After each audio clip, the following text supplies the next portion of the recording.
ഒരു മനുഷ്യൻ്റെ ഒരു പൊതു സ്വഭാവമുണ്ട്. യുദ്ധം ജയിപ്പിക്കുന്ന ജനറൽമാർക്കേ സാധനമുള്ളൂ.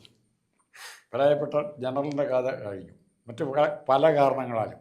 അല്ലെങ്കിൽ നമ്മൾ ജനറലിനെ കുറച്ചുകൂടെ ലളിതമായി പറഞ്ഞാൽ ക്യാപ്റ്റൻ. ഇവിടെ കേരളത്തിൽ ക്യാപ്റ്റൻ്റെ കഥ കഴിഞ്ഞു. അതെല്ലാവരും തിരിച്ചറിഞ്ഞിട്ടുണ്ട്. ക്യാപ്റ്റൻ തൊപ്പിയൂരി വെച്ചു. ക്യാപ്റ്റൻ തൊപ്പിയൂരിയല്ല, നമ്മുടെ കപ്പലിലെ അവസാനത്തെ ആൾ മുങ്ങിപ്പോയി. ക്യാപ്റ്റൻ മുങ്ങി മരിക്കുക ചെയ്യുന്നത്. കപ്പിത്താൻ മുങ്ങി മരിക്കുക ചെയ്യുന്നത്. അപ്പോൾ യഥാർത്ഥത്തിൽ ഇവിടെ പിണറായി വിജയനെ കാത്തിരിക്കുന്ന വിധി അത് തന്നെയാണ്. ഇപ്പോൾ പിണറായി വിജയന് പറയാൻ വീണ, അപ്പോൾ നാളെ അവർ പറയല്ലേ ഞങ്ങൾ പിണറായിയെ കണ്ട കാശ് കൊടുത്തതെന്ന് കർത്താവ് പറയും. കർത്താക്ക് പറയാതിരിക്കാൻ പറ്റാവർ. പിന്നെ രണ്ടാമത് ഇതിനകത്ത് അതിലും അപകടകരമായ വേറൊരു മാറ്റം. ഇടതുപക്ഷം നോക്കിക്കഴിഞ്ഞാൽ പിണറായി വിജയനെതിരെ എതിരായിട്ടും മാത്രം അനുകൂലമായിട്ട് സമരം ചെയ്താൽ മാത്രം പോരാ. ഇപ്പുറം വിനീഷിനെ അന്വേഷിക്കുന്നുണ്ട്. വിനീഷല്ലോ വിവേക് വിജയനെ അന്വേഷിക്കുന്നുണ്ട്. അയാളും ഇതിനകത്ത് കേസിലേക്ക് ഓട്ടോമാറ്റിക്കായിട്ട് ഇൻവൈറ്റ് ചെയ്യപ്പെടും. അപ്പോൾ എന്താ ചെയ്യാൻ പറ്റുന്നത്? അയക്ക് സമരം ചെയ്യാൻ പോകും. അയക്കെതിരായിട്ട് അനുകൂലമായിട്ട് സമരം ചെയ്യാൻ പോകും.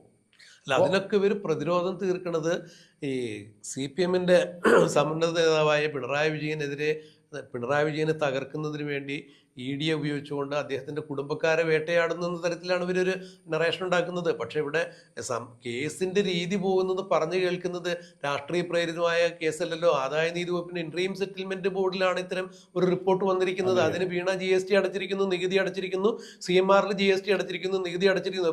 ബൈ റെക്കോർഡിക്കലി ഉള്ള എവിഡൻസ് ആണത്. അവിടെ ഏതെങ്കിലും രാഷ്ട്രീയ കക്ഷികൾ ഉയർത്തിയ ഒരു കേസല്ലല്ലോ. അതിനിവർ പിണറായി വിജയനെ തകർക്കാനുള്ള കേസാണെന്ന് പറഞ്ഞ് പ്രതിരോധിക്കുമ്പോൾ എത്രമാത്രം ബാലിശമായ ഒരു ആരോപണമാണ് അത് എന്നുള്ളതല്ലേ മനസ്സിലാക്കണ്ടേ?